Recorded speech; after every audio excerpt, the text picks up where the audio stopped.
See how this episode is sponsored by TikTok for Business? Very mindful, some might say. Using their measurement solutions to reveal the true impact and performance of your ads seems very demure. Learn more about better measurement on TikTok at tiktok.com/business.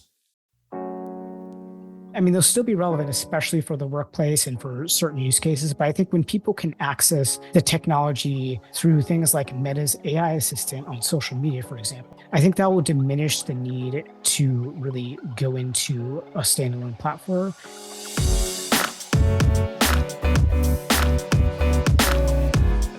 Hey gang, it's Thursday, October 17th. Grace, Jacob, and listeners, welcome to Behind the Numbers Daily, an e-marketer podcast made possible by TikTok. I'm Marcus. Today I'm joined by two people. We start with one of our analysts who writes for our technology and AI briefings. She's based in California. It's Grace Harmon. Hi guys, nice to be here. Hello, Grace. We also have with us one of our technology analysts. He's also based in that same state. We refer to him as Jacob Bourne. Hello, nice to be here as well. Hey chap. Today's fact. So it is specifically for you guys. That's your hint. What is the largest tree in the world? Redwood? Bang. It is indeed. It's the General Sherman, which is the flavor of redwood, and it lives in Sequoia National Park in California. Have you guys been to see this or these? I have, but it was a long time ago. Yeah. Okay. But it's impressive. Grace? I went to see the redwoods, I think in like the redwood forest when I was a small kid, and they were monsters then. I'm sure they're a little bit more reasonable in size now. 275 feet for folks using the metric system, 84 meters. For reference, that's nearly as tall as the Statue of Liberty, from the bottom of the base to the very top. So that's how tall they are, very tall. Tallest tree in the world, also 36 feet in terms of diameter, so 12 yards wide, so to speak. And not only that, over 2,000 years old, the General Sherman was born around the same time as Julius Caesar. I can't wait. I'm kind of looking forward to seeing them now. They're pretty spectacular. They sound amazing. Awe-inspiring for sure. Yeah. Anyway, today's real topic. How many folks are actually using Gen AI and what for?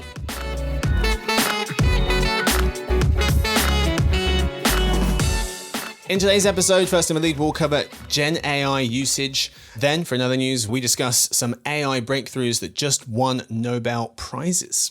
We start, of course, with the lead. And as I mentioned, we're talking about how many people are using Gen AI and what for. So, Jacob, I'll start with you. Based on the numbers that you've seen, how many folks are using generative AI? Yeah, well, some recent survey data from OpenText found that 39% of consumers use Gen AI at least weekly. So quite a bit there. A recent McKinsey survey found that 91% of the employees who responded to the survey said they use it for work, which is enormous.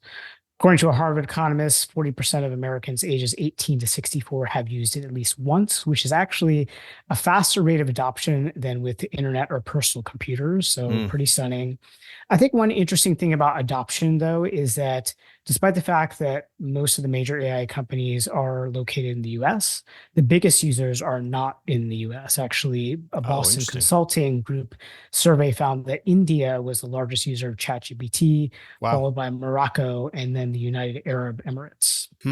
Give me that number of people using it at work, do you say, or at companies? Yeah, McKinsey did a survey and found that 91% of the respondents, employees using it, said they use it for work. Interesting. Okay, because 92% of Fortune 500 companies are using AI products, according to Axios. Based on the numbers that you've seen, Grace, what do you make of how many people are using Gen AI and the numbers Jacob cited as well? Well, I think there's going to be different applications, like he just said. You know, it doesn't necessarily mean that at every workplace they're using ChatGPT's chatbot, but there are a lot of new AI applications coming out. You know, on the sales front, we've been writing a little bit for the briefings about sort of the new digital twin technology, you know, Gen AI ad targeting, things like that. So there's a much broader way that it can be applied in the workplace other than just using it to, you know, organize emails or, you know, send a pitch email, things like that, or, you know, figure out how to design your website. So I think that's part of what's helping to lead adoption at the workplace is that we're figuring out how to, apply it in a much broader range. Yeah. We do have some numbers on this. Our forecasts are monthly usage, so different from the weekly ones that Jacob mentioned. But we have 100 million Americans, or a third of everyone on the internet, using Gen AI. In 2 years' time, we expect that to get to 41% of folks. And then when you look at, in terms of people who are using it for work, we think that about just over a third, 37% of Gen AI users are using it at work. That goes up to 43% next year. One of the other breakdowns I thought was interesting, folks, was by generation, always just a tale of two different species. Yeah. When you look at what's going on across the ages, close to half of folks under the age of 45 are using generative AI. That's crossing 50% next year. For people 45 and older, adoption closer to 20 to 25%. So a big discrepancy there as well. Specifically in the workplace? That one, no, good. It's a good question. That one is broad use of Gen AI. Interesting. Yeah. Mm-hmm. Yep. Well, I mean, I think for the over 45 crowd, it's lower, notably lower, but still pretty high for new technology, I think. So yeah, it's surprising because I think for Gen X, it was closer to 31% of them using Gen AI versus 15% for boomers. So we spoke about how many people are using it broadly, but if we look at AI tools that people are favoring over others, the highest web traffic, this is from back in March, in terms of AI tools, the highest web traffic was ChatGPT, probably a surprise to no one, 2.3 billion visits. That's 18 times more than second place Gemini, which comes from Google. And then that's also 50 times higher than third place Poe, P-O-E, according to the World Bank. Jacob, what do you make of current platform use and what that's likely to look like over the next year or so? Yeah. And I think the most interesting thing here to me is how high Poe, that platform you mentioned, is on the list, because Poe is really just a clearinghouse of all the leading generative AI models, both chatbots and image generators. And so it shows that what I think we're going to see more of, and that's that users want to see variety. They don't want to be locked into one platform necessarily, because I think the different models are good at different things. And so Poe gets you access to some of the leading models in one place. I think the other thing we're going to see in a year's time is just the impact of the rise of on-device Gen AI. Things like Apple Intelligence is going to make the standalone Gen AI platforms a little bit less relevant. I mean, they'll still be relevant, especially for the workplace and for certain use cases. But I think when people can access the technology through things like Meta's AI assistant on social media, for example, I think that will diminish the need to really go into a standalone platform. Now, that said, I think the third thing that's going to happen is that these standalone platforms are going to become easier to access because they're going to be available on a wider variety of devices, even in vehicles, for example. And I think we're going to see people being able to access the models just via voice commands versus, manually going into an app, which I think just means overall we're going to see more adoption, more a variety of different tools being used, and for a wider variety of use cases. Yeah, I mean, ChatGPT well out in front currently. According to the company OpenAI, they say about 200 million people are using its AI chatbot ChatGPT on a weekly basis. They say that's double last year's total. Kit Eaton of Inc. was pointing that out. I mean, Grace, in a year's time, do you see it being kind of a similar ratio in terms of OpenAI and ChatGPT's lead, or can you see other players, getting closer in terms of second, third, fourth? Well, I don't think there's any doubt about ChatGPT's market dominance. I would say, going back to the number you had said, those figures were from March, and it isn't that everything has changed drastically. ChatGPT is still at the top. But since then, for one, we had the Made by Google event, and we saw a lot of big changes for Gemini and a lot of advantages that they've added for on-device. And Marcus, you're exactly right that the more ways that you can provide users to use that AI, the more likely someone is going to be to use it. I know that Anthropic expanded its Claude app globally a lot more this year, which is just expanding the number of ways that someone can use it. If you don't have to stop and pull out your laptop to be able to use a chatbot, it's going to be a lot easier, a lot quicker to use it. And then the number of partnerships, especially with smartphones, especially with devices that AI companies can get, is a really big deal. Yeah. Boosting, another boost for ChatGPT, like you said, is Apple Intelligence. Big part of this is just awareness. And ChatGPT is benefiting hugely from brand awareness. 63% of Americans had heard of ChatGPT for one reason or another. That's compared to 40% who knew about Google's Gemini, 32% who knew about Microsoft's Copilot or Samsung Galaxy AI. That's according to September YouGov numbers. Well, ChatGPT is also just synonymous with Gen AI, I'd say. Yeah, at this point, absolutely. Definitely got the first mover advantage. It's going to be very hard to unseat them. 60%, I mean, this is kind of getting to what you were saying a little bit, Grace, in terms of people carrying their smartphones around and wanting AI infused into that device to help them with certain things. 60% of consumers now consider AI features important when choosing their next smartphone. And that includes 21% who say AI features are very important. That's also from some YouGov numbers from September. Grace, to you, what are the main ways folks are using Gen AI?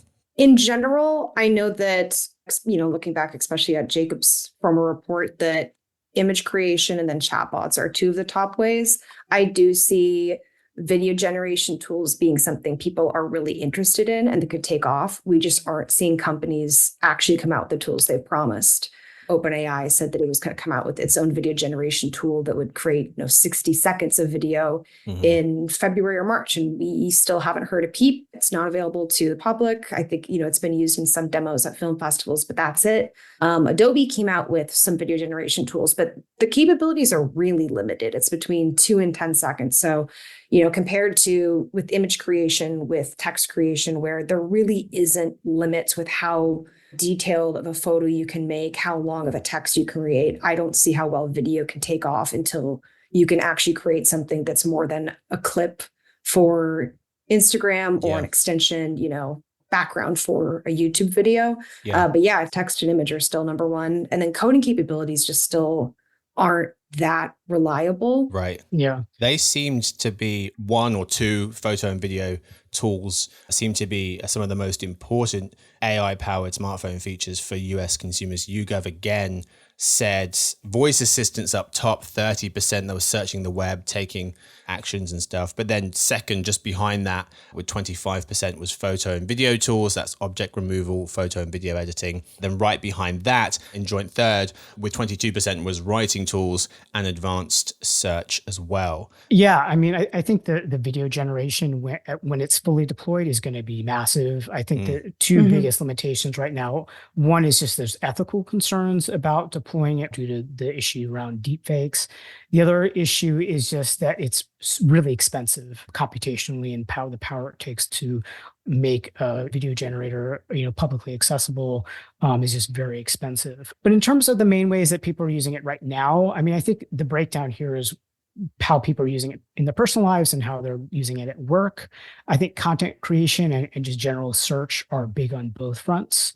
I think in terms of people's daily lives, I think, using chatbots to get advice on navigating social situations is big, accessing healthcare information. And we're also seeing that these chatbots are really serving as companions for people, which I think has both, positive and disturbing implications to it. As far as the workplace usage goes, I mean, it really spans a number of industries and use cases. I mean, things like accounting, marketing campaigns, coding assistance for software development is big, though there's a lot of range in terms of how effective people think it is. Yeah. Customer service chatbots, automated investing is getting big now. We did another podcast on that previously. And I think that the more technical use cases are also gaining ground too, things like drug discovery, material discovery, cybersecurity. But then, of course, there's the flip side of people using it to generate malware. The list goes on, and the list is going to continue to expand as the technology improves and as people just figure out new ways to use it. You mentioned people using Gen AI for to talk to as companions. There was some data from Common Sense Media asking what teens are doing with Gen AI, and they were saying at 13 to 18-year-olds here, and 18% said they were using it for personal advice. So that's nearly 1 in 5. However, that was the 9th main reason that they're using it, but still a pretty significant, close to 20%. Number 1 was homework help, just over half, 53%. And second, 42% was boredom. Right behind that, translation. Right behind that, brainstorming with 38%. I don't know if I would call boredom a use case, but it's interesting that made the list. These kids.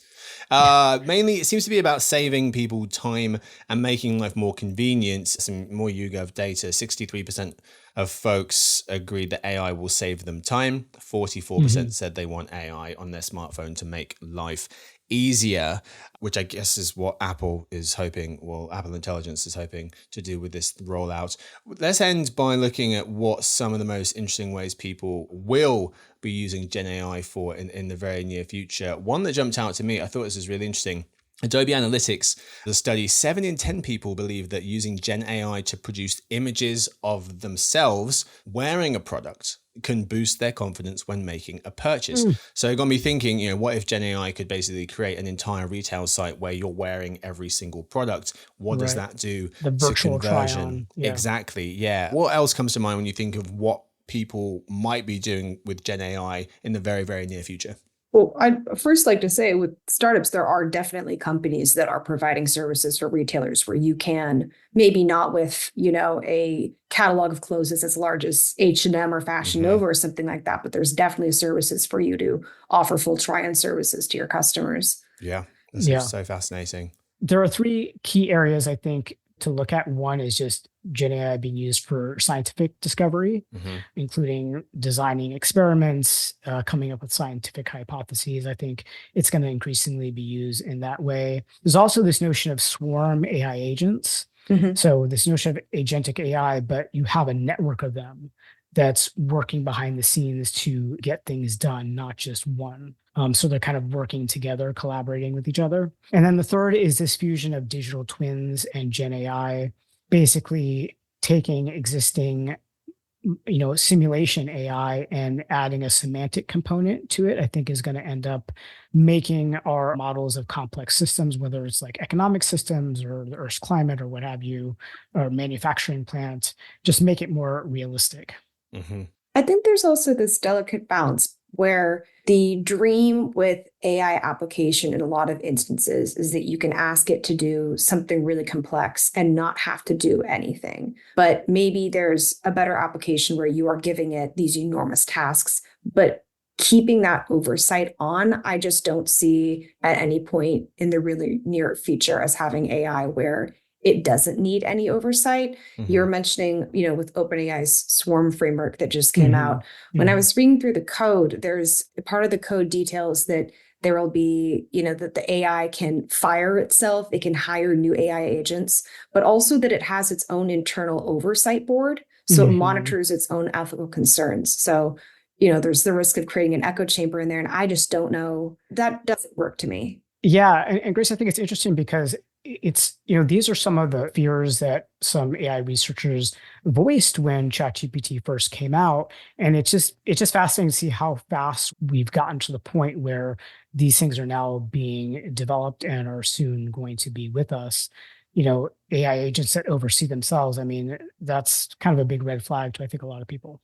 Yeah. Well, I mean, OpenAI was careful to be like, this is not, this is not an OpenAI product. Right. This is on GitHub. Yeah. It does seem like, Jacob, you mentioned it's difficult to kind of predict what's going to happen in the very, very near future. It does seem like we want it to be able to do this and be able to do that, but most of the time it's people using technology to do old things in new and slightly more convenient ways. And that Adobe survey, in terms of like what people are expecting from Gen AI in the retail world, it seems to speak to exactly that. People were most excited about the potential of Gen AI to help them filter products based on their needs. 40% of people. Then it was design a custom product. Right behind that, summarize product reviews, chat-based customer service. So things that they're already doing, but can you help me do it a little bit more efficiently? Speaking of Gen AI helping out in the science realm. Let's go to that for our fourth quarter of today's show. Today in other news, just one story. AI gets its Nobel moment. Story one, as I said, AI gets its Nobel moment, writes Alison Snyder of Axio. She explains that in one instance, British-Canadian Geoffrey Hinton and American John Hopfield were awarded the Nobel Prize in Physics for their work on AI in the 70s and 80s that showed us a new way to use computers through artificial neural networks. Ms. Snyder points out that the Nobel Prize is often awarded for research done decades ago after its impacts can be clearly assessed as having the greatest benefit to humankind. In another instance, the prize in chemistry went to Google DeepMind CEO Demis Hassabis, DeepMind director John Jumper, and University of Washington professor David Baker for developing an AI system that cracked one of biology's toughest problems, predicting the structure of a protein. Jacob, we'll go to you first. What was your initial reaction to this news? Yeah, I think there's two main takeaways here. First, I think this prize, especially the one given to DeepMind for its AlphaFold AI that can predict protein structure, is kind of a nod to AI itself, not just the people who built it. It's kind of indirectly saying, kind of awarding the capabilities of this particular model. The other big takeaway, I think, is that Geoffrey Hinton got this Nobel. Now, this is someone who used to work for Google, who resigned so that he could warn the world about a potentially super intelligent AI that could be catastrophic, do catastrophic damage to humanity. And I think there's a lot of people out there who think that's a silly notion, but I think by giving him a Nobel is very intentional in terms of, putting a spotlight on that concern and giving it some credence. Yeah. Grace, how about for you? Well, I was also interested, I guess, with the latter prize about how they were applying the AI, which was really careful and they were really smart about it. They weren't using the AI to make the hypothesis. They weren't asking AI to create the question of what they were trying to solve. They were using it to design better experiments based on what the AI was able to find. So I think it was just really smart human work off of what the AI was able to do. So it seemed kind of about, the human ingenuity in knowing what to use the AI for and what it can do, and then also knowing what humans can do better. I'd also say, David Baker, go Huskies. I'm a University of Washington alum. Oh, hello. Yeah. Well, that, folks, is all we have time for today. Thank you so much to my guests, of course. Thank you to Jacob. All right. Thanks for having me, Marcus. Yes, sir. Thank you to Grace. Thank you for having me. Yes, indeed. Thank you to Victoria. She edits the show. Stuart runs the team. Sophie does our social media. And thanks to everyone for listening in. We hope to see you tomorrow for the Behind the Numbers Weekly Listen. That is, of course, the Marketer video podcast made possible by TikTok that you can watch on Spotify and YouTube, or you can, of course, listen to it the usual way.